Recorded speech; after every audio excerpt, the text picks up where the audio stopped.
सुबह का समय, बादलों की ऊंचाइयों से नीचे देखने पर एम्बर सिटी भविष्य और इतिहास का एक अजीबोगरीब संगम लगता था। ऊंची ऊंची गगनचुंबी इमारतें जो पूरी तरह कांच और स्टील से बनी थीं, सूरज की रोशनी में ऐसे चमक रही थीं जैसे रेगिस्तान में कोई सुनहरी मरीचिका। लेकिन ये चमक आंखों को चुभने वाली थी। शहर की सड़कों पर हवा नहीं बल्कि एक भारी दमघोंटू सी बेचैनी तैर रही थी। आसमान एकदम साफ था, एक गहरा नीला कैनवस, लेकिन नीचे शहर के सीने में एक भयानक हलचल मची हुई थी। आज कोई आम दिन नहीं था। आज कालक्रम में एक बड़ा बदलाव आने वाला था। आज the great war memorial tournament के सबमिशन और रजिस्ट्रेशन का आखिरी दिन था। शहर के बीचों बीच स्थित द ग्रैंड कॉन्कोर्स वास्तुकला का एक अजूबा था। दूर से देखने पर यह किसी प्राचीन रोमन कोलोसियम जैसा लगता था, जिसकी दीवारों में हजारों सालों का इतिहास कैद हो। लेकिन करीब आते ही इसकी असलियत सामने आ जाती थी। दीवारों में लगी नीली और बैंगनी रंग की नियॉन लाइट्स, विशालकाय होलोग्राफिक स्क्रीन्स और हवा में गश्त लगाते ड्रोन्स इसे एक हाईटेक साइबर पंक अरीना का रूप दे रहे थे। ये पत्थर और एडवांस टेक्नोलॉजी का एक खौफनाक मिलन था। ग्रैंड कॉन्कोर्स के विशाल प्रवेश द्वार के बाहर हजारों लोगों की भीड़ उमड़ी हुई थी। ये भीड़ महज दर्शकों की नहीं थी, इसमें दुनिया भर के सबसे खतरनाक, सबसे कुशल और सबसे बेताब फाइटर्स शामिल थे। हवा में एक अजीब सी गंध तैर रही थी, पसीने की नमकीन बू, पुराने लेदर के जैकेट्स की महक, हथियारों को साफ करने वाले ऑयल की गंध और सबसे ऊपर शुद्ध एड्रेनलिन की गंध, जिसे हर सांस के साथ महसूस किया जा सकता था। यहाँ अलग अलग जिम्स के फाइटर्स अपने अपने गुटों में खड़े थे। उनकी यूनिफॉर्म और जैकेट्स पर उनके कबीलों, शहरों और जिम्स के लोगो चमक रहे थे। चारों तरफ भीड़ का शोर एक ऊंची लहर की तरह गूंज रहा था।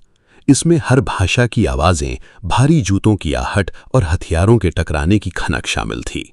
हर फाइटर अपनी अलग ही कहानी बयां कर रहा था। एक फाइटर जिसकी बॉडी किसी पत्थर की मूर्ति जैसी तराशी हुई थी, अपनी भारी मस्कुलर बाइसेप्स का प्रदर्शन कर रहा था। वहीं दूसरे कोने में एक लड़की जिसके चेहरे पर युद्ध के गहरे निशान थे, चुपचाप जमीन पर बैठी अपनी लंबी काली तलवार को एक मखमली कपड़े से ऐसे सहला रही थी जैसे वो कोई जिंदा चीज हो। ऊपर हवा में तैरते हुए विशाल 3D होलोग्राफिक बोर्ड्स पर लाल रंग के मोटे अक्षरों में उल्टी गिनती चल रही थी। रजिस्ट्रेशन क्लोजेज इन 04-23-15। हर गुजरते सेकंड के साथ तनाव बढ़ रहा था। हर तरफ एक ही शोर, एक ही चर्चा थी। कौन सी टीम सबसे मजबूत है? कौन सा जिम इस बार बाजी मारेगा? क्या कोई नया चैंपियन उभरेगा?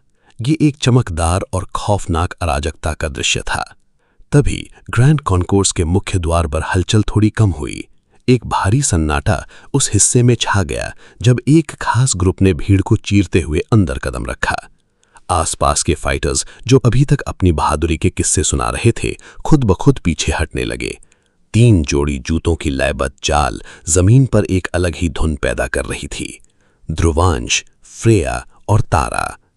ध्रुवांश सबसे आगे चल रहा था। उसने एक अत्यंत साधारण लेकिन अच्छी फिटिंग वाली गहरे काले रंग की हाई नेक टी शर्ट और काली कार्गो पैंट्स पहनी थीं। पैरों में मजबूत मिलिट्री बूट्स थे। उसके चलने के अंदाज में कोई जल्दबाजी नहीं थी, कोई घमंड नहीं था, कोई दिखावा नहीं था, बस एक डेडली शांति थी, जैसे कोई शेर अपनी गुफा से बाहर निकलकर अपने इलाके का मुआयना कर रहा हो। उसके चेहरे पर कोई भाव नहीं थे, लेकिन उसकी आंखें, वे किसी शांत और गहरी झील की तरह थीं।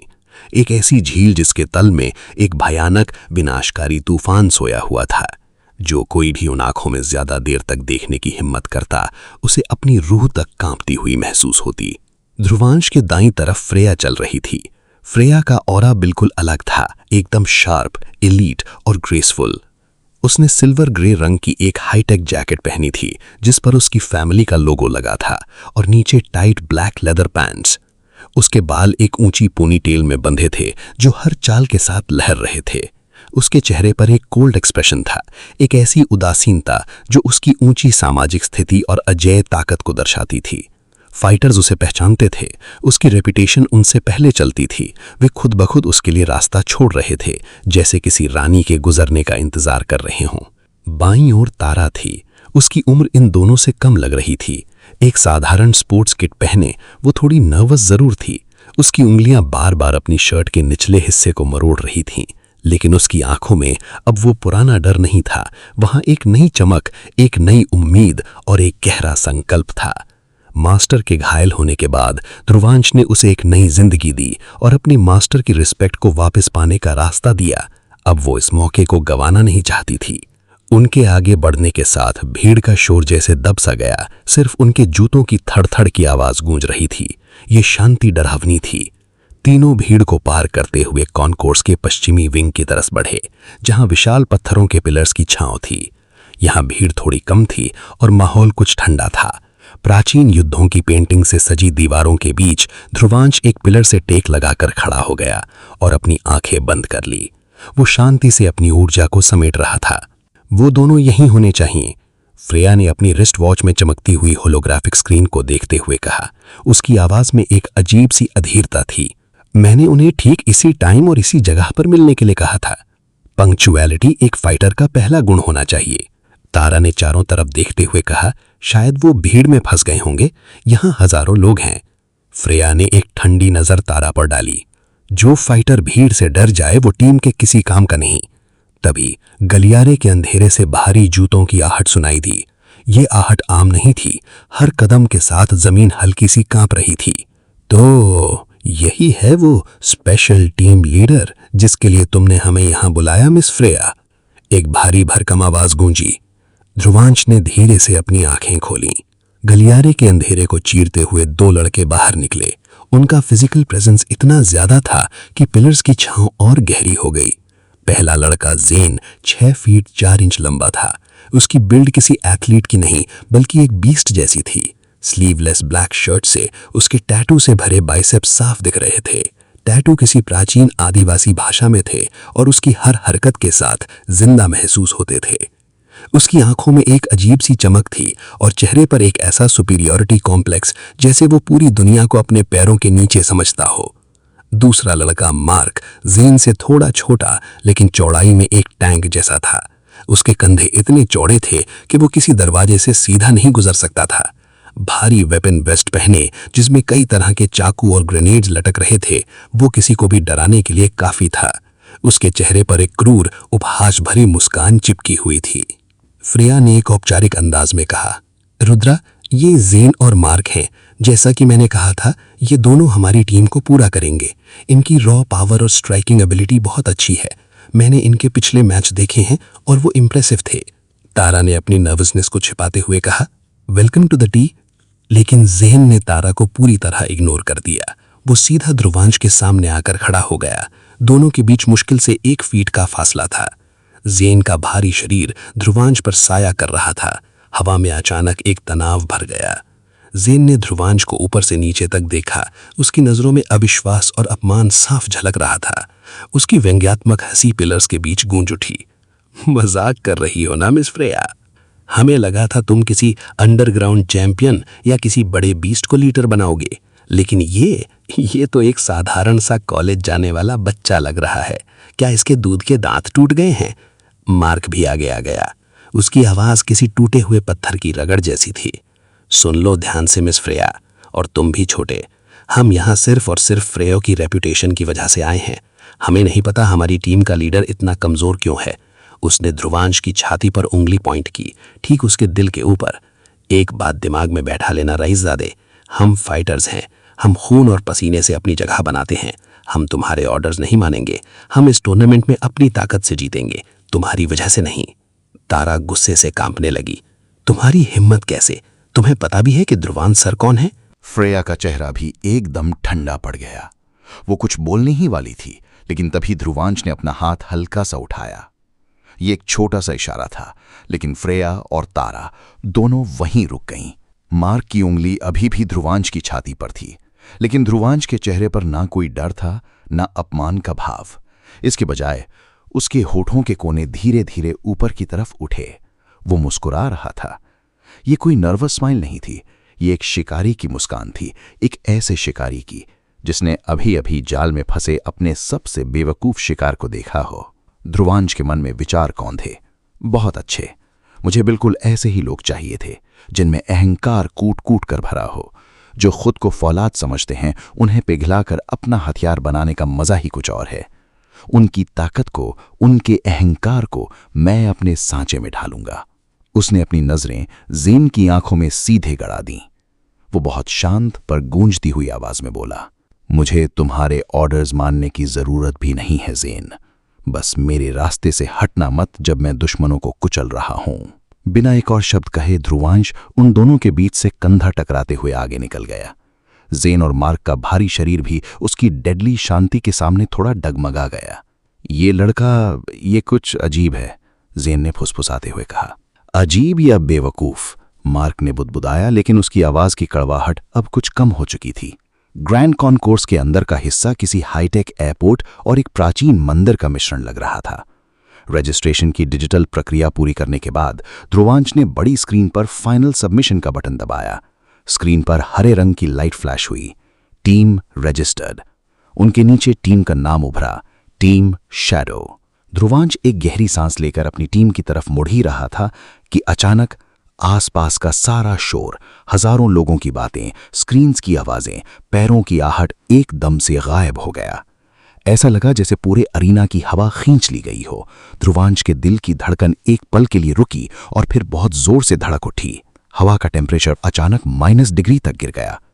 आसपास की हवा जमने लगी। सांस लेते समय ध्रुवांश के मुंह से सफेद भाप निकलने लगी। ये ठंड हड्डियों के अंदर तक पहुंच रही थी और रूह को जमा रही थी। उसके हर इंस्टिंक्ट एक ही बात चिल्ला रहा था, खतरा। उसने चारों तरफ देखा। भीड़ अपने काम में मशगूल थी, लेकिन मुख्य प्रवेश द्वार की तरफ से एक लड़का आ रहा था। भीड़ उसे रास्ता नहीं दे रही थी, बल्कि ऐसा लग रहा था जैसे भीड़ उसके चारों तरफ से खुद ब खुद हट रही हो, जैसे तेल से पानी हट जाता है। उस लड़के ने एक ओवरसाइज्ड काली होडी पहनी थी। चेहरा गहरे अंधेरे में छिपा था। सिर्फ ठुड्डी और होठों का एक हिस्सा दिख रहा था। वो चल नहीं रहा था, बल्कि जमीन पर ग्लाइड कर रहा था। उसके शरीर से एक डार्क नेक्रोटिक वाइब रिस रही थी, जैसे किसी हजारों साल पुरानी कब्र को खोल दिया गया हो। ये ऊर्जा काले और बैंगनी रंग के धुएं जैसी थी।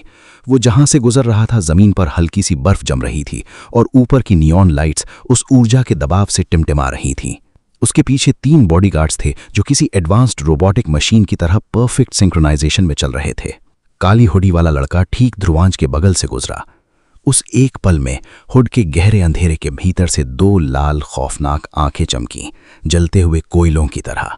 वे 1 सेकंड के लिए ध्रुवांश की आंखों से टकराईं।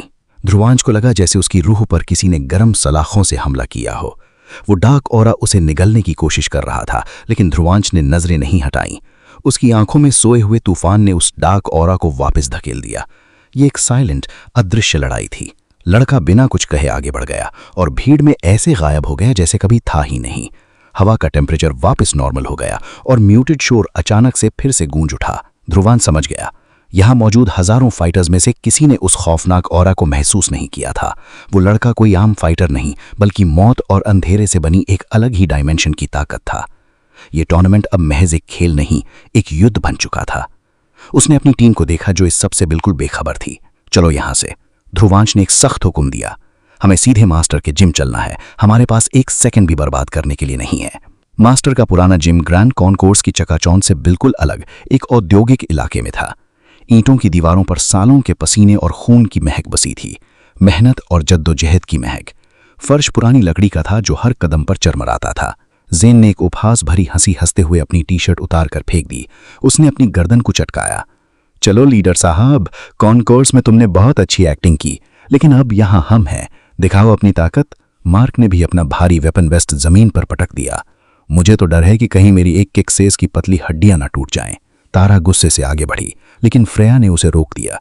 फ्रेया की आंखों में एक उत्तेजना थी। वो जानती थी कि अब क्या होने वाला है। ध्रुवांश जिम के बीचों बीच बिल्कुल शांत खड़ा था। उसने एक लंबी गहरी सांस ली। तुम दोनों को लगता है कि ताकत का मतलब सिर्फ बड़े मसल्स और तेज पंच है? ध्रुवांश की शांत आवाज में एक खतरनाक धार थी। वो धीरे धीरे उनकी तरफ बढ़ा। तुम्हारी सबसे बड़ी कमजोरी तुम्हारा अंधा अहंकार है, और आज इसी वक्त मैं उस अहंकार को जड़ से उखाड़ने वाला हूं।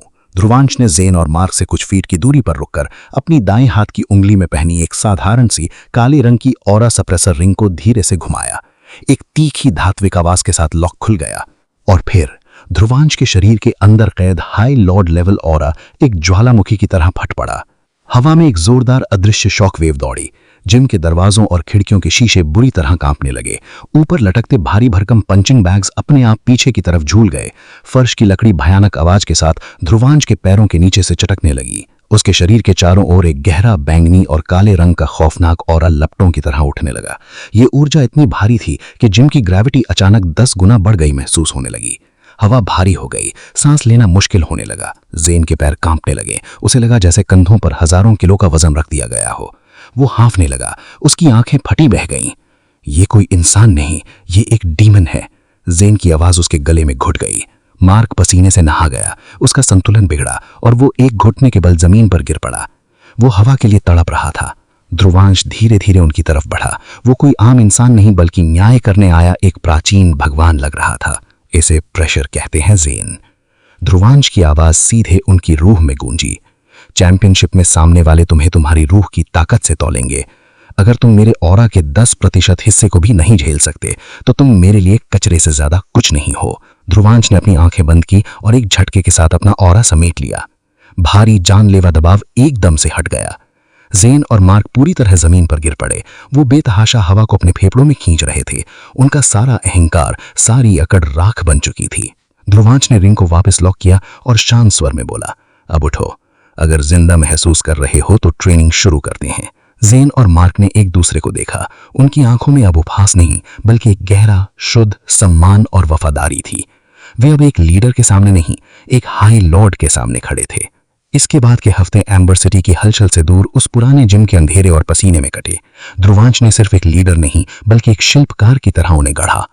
ट्रेनिंग के पहले हफ्ते में उसने ज़ेन और मार्क को पंच या किक की प्रैक्टिस ही नहीं करने दी। जब तक तुम्हारा बेस जमीन से नहीं जुड़ेगा, तुम्हारा हर वार हवा में खो जाएगा। उसने उनके पैरों में भारी लोहे के वेट्स बांध दिए और उन्हें सिर्फ फुटवर्क की प्रैक्टिस कराई। तारा को उसने उसकी स्पीड और चपलता का सही इस्तेमाल सिखाया। उसे आंखों पर पट्टी बांधकर झूलते हुए पंचिंग बैग्स के बीच में से बिना छुए निकलना सिखाया। दूसरे हफ्ते में ध्रुवांश ने उन्हें एक साथ लड़ना सिखाया। लड़ाई सिर्फ शरीर की नहीं, सांसों की होती है, उसने कहा। पूरी टीम जिम के बीच में आंखें बंद करके बैठती और एक दूसरे की सांसों को मैच करती। जल्द ही ज़ेन और मार्क एक साथ एक ही रिदम में वार करने लगे। वे 4 लोग नहीं, एक सिंगल वेपन बन चुके थे। तीसरे और आखिरी हफ्ते में अंधेरे जिम में आंखों पर पट्टी बांधकर ब्लाइंड कॉम्बैट की ट्रेनिंग हुई। उन्हें बिना देखे सिर्फ हवा के दबाव और ऑरा की कंपन से ध्रुवांश के हमलों से बचना था। ज़ेन और मार्क पूरी तरह बदल चुके थे। उनके अंदर अब कोई घमंड नहीं था, बस एक शार्प किलर प्रिसिजन थी। उन्होंने अपने हाई लॉर्ड को पहचान लिया था और अब वे उसके एक इशारे पर जान देने को तैयार थे। चैंपियनशिप से ठीक 2 दिन पहले की रात बाहर मूसलाधार बारिश हो रही थी।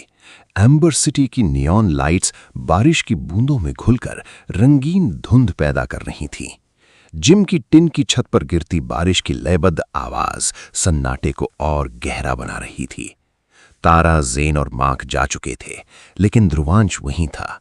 वो जिम के एक अंधेरे कोने में भारी डंबल्स के साथ वर्कआउट कर रहा था।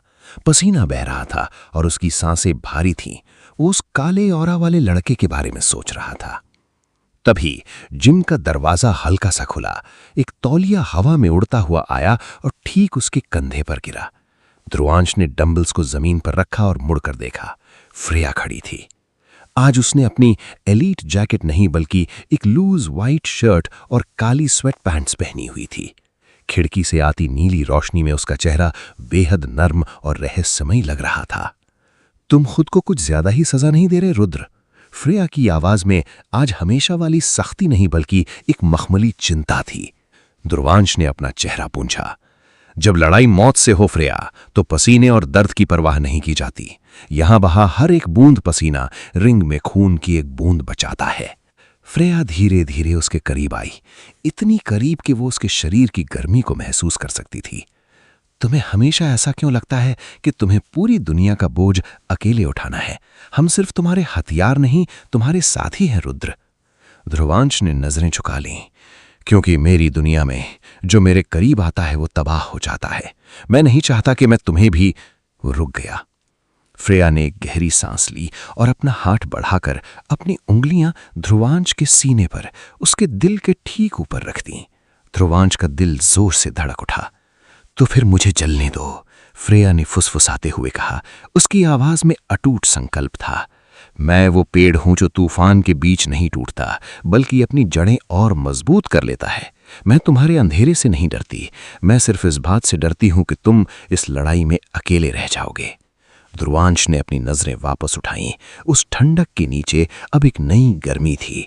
उसने अपना हाथ उठाया और फ्रिया के हाथ को अपने हाथ से पकड़ लिया। दोनों की उंगलियां आपस में जुड़ गईं। उस एक पल में बिना एक भी शब्द कहे उन दोनों के बीच एक अनकहा गहरा रिश्ता बन गया, एक साइलेंट प्रतिज्ञा कि वे इस लड़ाई में एक दूसरे का साथ कभी नहीं छोड़ेंगे। ध्रुवांश ने फ्रेया के हाथ को हल्का सा दबाया और फ्रेया ने एक सच्ची मुस्कान के साथ उसका जवाब दिया। और आखिरकार वो दिन आ ही गया। एम्बर सिटी का कोलिजियम लाखों लाइट से जगमगा रहा था। पूरा स्टेडियम दर्शकों की खचाखच भीड़, चीख पुकार और होलोग्राफिक आतिशबाजी से गूंज रहा था। सेंटर स्टेज पर विशाल रिंग थी जिसके चारों तरफ एक पारदर्शी फोर्स फील्ड लगा हुआ था। अनाउंसर की भारी आवाज स्टेडियम में गूंजी। Ladies and gentleman, the wait is over, welcome to the ultimate battle ground, the great war memorial tournament begins now. दर्शकों का शोर एक गगनचुंबी गर्जना में बदल गया, जिससे अरीना की दीवारें कांप उठी। बैकस्टेज के अंधेरे टनल में सन्नाटा था, तूफान से पहले का सन्नाटा। टीम शैडो टनल के अंत में खड़ी थी, जहां से बाहर की चकाचौंध रोशनी दिख रही थी। ज़ेन और मार्क ने एक दूसरे को मुक्का मारा और मुस्कुराए। वे अब बीस्ट्स थे जिन्हें ध्रुवांश ने वफादार शिकारी बना दिया था। तारा ने आंखें बंद कर अपने मास्टर को याद किया। वे अब एक योद्धा थी। फ्रेया ने ध्रुवांश की तरफ देखा। उसकी आंखों में वही मूक प्रतिज्ञा थी। ध्रुवांश सबसे आगे खड़ा था। आज उसने कोई ऑरा सप्रेसर रिंग नहीं पहनी थी। आज वो मौत का देवता लग रहा था, जिसका ऑरा उसके शरीर के चारों ओर एक विशालकाय अदृश्य कवच की तरह लिपटा हुआ था। टनल के विशाल लोहे के दरवाजे भारी गड़गड़ाहट के साथ खुले। बाहर की चकाचौंध रोशनी उनके चेहरों पर पड़ी। तैयार हो? ध्रुवांश ने शोर को चीरती हुई आवाज में पूछा। तुम्हारे ऑर्डर्स का इंतजार है कैप्टन, ज़ेन ने समर्पण भरे स्वर में कहा। हमेशा तुम्हारे साथ, फ्रेया ने कहा। चलो इतिहास बदलते हैं, तारा ने कहा। ध्रुवांश की नजरें भीड़ को पार करती हुई वीआईपी बॉक्स में बैठे उसी काले हुडी वाले लड़के पर जाकर टिकी, जिसके होठों पर एक शैतानी मुस्कान थी। जवाब में ध्रुवांश के होठों पर भी वही पुरानी शिकारी वाली मुस्कान आ गई। चारों एक साथ एक परफेक्ट फॉर्मेशन में रोशनी की तरफ कदम बढ़ाने लगे। उनका ऑरा आपस में मिलकर एक विशाल शैडो ड्रैगन का रूप ले रहा था। टनल के अंधेरे को छोड़कर उन्होंने बाहर की रोशनी में कदम रखा। इतिहास एक नया पन्ना पलटने वाला था।